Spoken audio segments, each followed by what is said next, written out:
سراج الحق صاحب، آپ نے وقت نکالا، آپ کا بہت بہت شکریہ۔ ٹاپک کی ابتدا ہم یوم شہادت حضرت عمر فاروق رضی اللہ تعالیٰ عنہ سے کرنا چاہ رہے ہیں، اور آپ کی انپٹ اس کے اوپر بہت ضروری ہے۔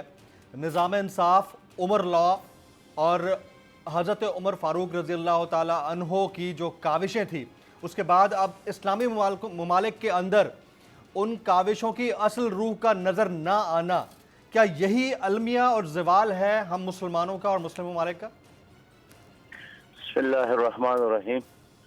محترم بھائی، آپ نے جو سوال اٹھایا ہے یہ بہت اہم ہے، اور یہ ہر باضمیر مسلمان کے دل پر ایک دستک ہے، اور آج ہماری ذلت اور رسوائی کا، بدنامی کا، کمزوری کا، محتاجی کا، فقیری کا بنیادی وجہ یہی ہے کہ ہمارے خود اسلامی ممالک میں عدل ایک لفظ ہے ڈکشنری میں، لیکن عملی دنیا میں، ہمارے عدالتوں میں اور ہمارے نظام انصاف میں وہ نظر نہیں آتا۔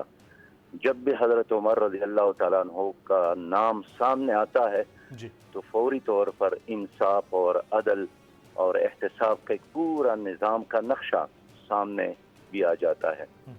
میں یہی عرض کروں گا کہ یہ محرم کا مہینہ اس لحاظ سے بہت عام ہے کہ ایک تو اس میں حضرت عمر رضی اللہ تعالیٰ عنہ کی شہادت کا بھی دن ہے، اور حضرت امام حسین رضی اللہ تعالیٰ عنہ کی شہادت کا بھی دن ہے 10 محرم۔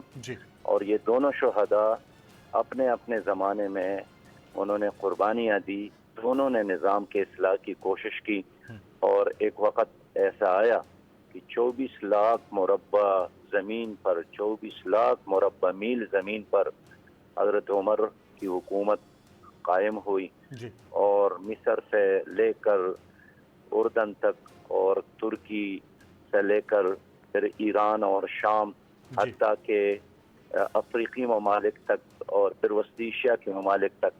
لیکن ان تمام ممالک پر حکمران ہوتے ہوئی بھی ان کا لفظ یہی تھا کہ اگر دریائے فرات کے کنارے کوئی کتا بھی بھوک سے مر جائے اس کے بارے میں مجھ سے پوچھا جائے گا۔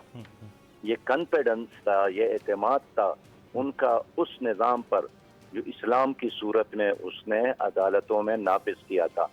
تو میں سمجھتا ہوں کہ آج جو ہماری ذلت اور رسوائی ہے اس کی وجہ وسائل کی کمی نہیں ہے، یا آبادی میں کمی نہیں ہے، یا معدنیات اور سمندری وسائل کی کمی نہیں ہے۔ بنیادی وجہ یہی ہے کہ عدل فاروقی نہیں ہے جس کے قیام کے لیے ہم سب کو جدوجہد کرنا چاہیے۔ سر وہ کیسے ہوگا، وہ تو بہت بڑا سوال ہے۔ آج منی لانڈرنگ ریفرنس کے حوالے سے ایک فیصلہ آیا، اور اس میں احتساب عدالت نے شہباز شریف صاحب کو اور حمزہ شہباز شریف صاحب دونوں کو بری کر دیا ہے۔ ملک کے حالات آپ کے اور ہمارے سامنے ہیں، اور ہم بات کرتے ہیں کہ نظام عدل جو ہے ہمارا بہتر ہو جائے۔ جب اس طرح کے معاملات درپیش رہیں گے تو عوام پھر کس کی طرف امید رکھے، کس کی طرف نظریں دیکھے؟ دیکھیے، یہ تو میرے سامنے سابق چیف جسٹس کوسا صاحب نے کہا تھا کہ اگر صحیح احتساب ہوا اور دفعہ 62 پر عمل ہوا تو اس وقت اسمبلی میں جتنے لوگ ہیں یہ سب کے سب اندر ہوں گے، جیلوں میں ہوں گے۔ اور اب اس میں کوئی شک نہیں ہے کہ ہماری عدالتیں وہ فائل کو دیکھ کر یا کیس کو دیکھ کر فیصلے نہیں دیتی، بلکہ وہ چہرے کو دیکھ کر، منصب اور سٹیٹس کو دیکھ کر فیصلے دیتے ہیں۔ یہی وجہ ہے کہ جو حکمران بنتا ہے ان کے تمام گناہیں معاف ہو جاتی ہیں، اور جو حکمران نہیں ہوتے ہیں تو اس کی رائی کے برابر گناہ بھی پہاڑ کی طرح سامنے آ جاتی ہے۔ تو میں سمجھتا ہوں کہ اب یہ احتساب عدالت نہیں کر سکتی، نئے والے نہیں کر سکتے ہیں، نئے FIA والے کر سکتے ہیں۔ یہ احتساب ان لوگوں کا صرف اور صرف عوام ہی کر سکتے ہیں، اور عوام ہی سے آپ یہی چاہتے ہیں کہ وہ ان لوگوں کا احتساب کرے جنہوں نے اس ملک کو غریب بنایا، مقروض بنایا، اور جنہوں نے اس ملک کے عوام پر قرضوں کے پہاڑ رکھے ہیں ان کے کندھوں پر، جنہوں نے ہمارا حال بھی تباہ کیا، مستقبل بھی تباہ کیا۔ اور میں امید رکھتا ہوں کہ اب عوام بیدار ہو رہے ہیں، اپنے ووٹ کے ذریعے انشاءاللہ ان لوگوں کا احتساب کریں گے جن کا احتساب عدالت اور نیب والے نہیں کر سکتے۔ اگر آپ کو یہ ویڈیو پسند آئی ہو تو سبسکرائب کیجئے اور بیل آئیکن ضرور ہٹ کیجئے گا۔ موبائل لون اپلیکیشن سے قرض لینا عوام کے لیے عذاب بن گیا. سود کی زیادتی اور دھمکیاں.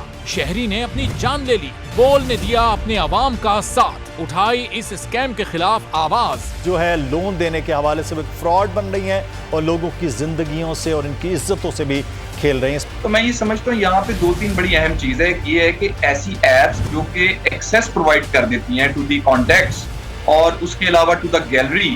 بول کی خبر پر اداروں نے بھی کس لی کمر. لیا ایکشن.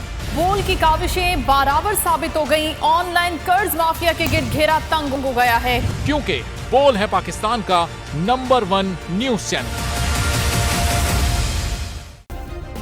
سبسکرائب کریں اور بیل دبائیں تاکہ کوئی خبر رہ نہ جائے.